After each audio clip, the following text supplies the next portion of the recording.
We will start our problem with a triangle. Then we will pull a line that divides this triangle. It will divide it in such a way so that on the top we will have another triangle and on the bottom we will have a quadrilateral. And we will pull two diagonals of this quadrilateral. In this way we will divide our big triangle into 5 smaller separate triangles, as you can see on the sketch. Now, if the area of the top triangle equals 3, the area of the triangle beneath it equals 1, and the area of the triangle at the bottom equals 4, the question is, can we somehow calculate the area of the entire triangle? So, if you guys want to try this problem out for yourself, you can pause the video right now and then come back and check the solution, as always. So let's solve this one.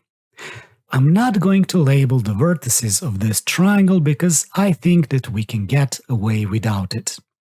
And I'm going to use two different, let's call them geometrical theorems, to solve this problem. The first one will include a triangle.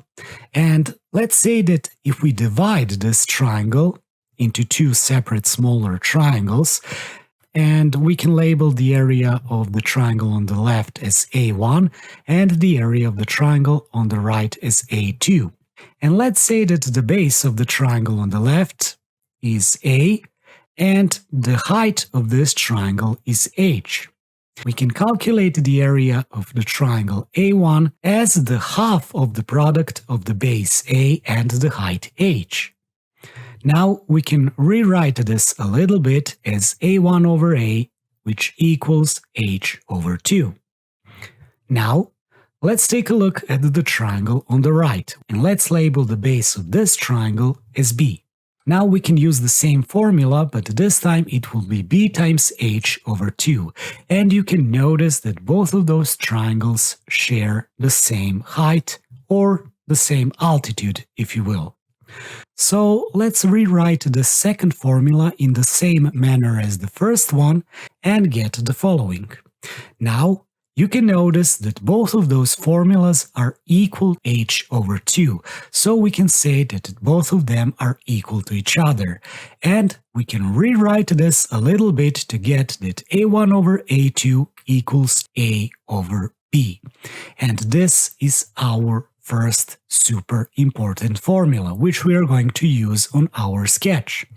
So this formula basically states that the relation between the areas of any two triangles that share the same altitude equals to the relation between their bases. So let's find some triangles with the same altitude on our sketch. But before that, let's label the remaining 2 areas of our unknown triangles as X and Y. Now let's take a look at the triangle on the top with the area 3, this light green triangle. And let's also take a look at the triangle which consists out of triangles with the area 1 and Y. As you can see, those 2 triangles share the same altitude. So let's label the base of the triangle at the top as A and the base of the triangle at the bottom as B. Now we can use our formula. We can say that the relation between the areas of those 2 triangles equals A over B, or the relation between their bases. Now let's find another 2 triangles, but let's keep our bases. So let's try to find 2 other triangles that share the same height, but also have the same bases of A and B. And you can notice that we have this big triangle with the combined area of 3, 1, and X, and the triangle at the bottom with the combined area of Y and 4. Those 2 triangles again share the same altitude, so we can use our formula on those 2 as well. We can write this as 3 plus 1 plus X over 4 plus Y that equals A over B. Now, if you take a look at our equations, you can notice that both equations are equal to A over B. So we can solve this as a simultaneous equations. We can say that those 2 equations are then equal to each other. Then we can cross multiply this, and we can simplify our rightmost term to get the following. Then we can expand our equation by multiplication and put the values of x and y on the left side and work through this. And finally, we can multiply everything with -1 to get rid of the minus sign, and we will get that x plus y equals 8 minus x times y. But you can notice that we do not have the value of x times y. So we're going to use another theorem, and this one I will call the intersecting diagonals area theorem in a quadrilateral. As you noticed, I said that I will call this theorem this way because, to be honest with you, I have no idea how this theorem is actually called. I even don't know if it has a name. So if you guys know the name of this theorem, please write it down in the comment section below. But I use the most descriptive way that I could think of to name this theorem. So this theorem basically applies to any quadrilateral, and it states that if the diagonals of any quadrilateral intersect, they divide into 4 smaller triangles, and the areas of those triangles satisfy that S1 times S3 equals to S2 times S4.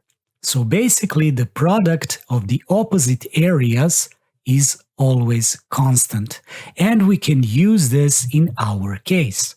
If you take a look at our sketch, you can see that we have this really nice quadrilateral, and we have 2 intersecting diagonals inside it. So if we use this theorem, we can conclude that x times y equals 1 times 4, since those are the products of the opposite areas.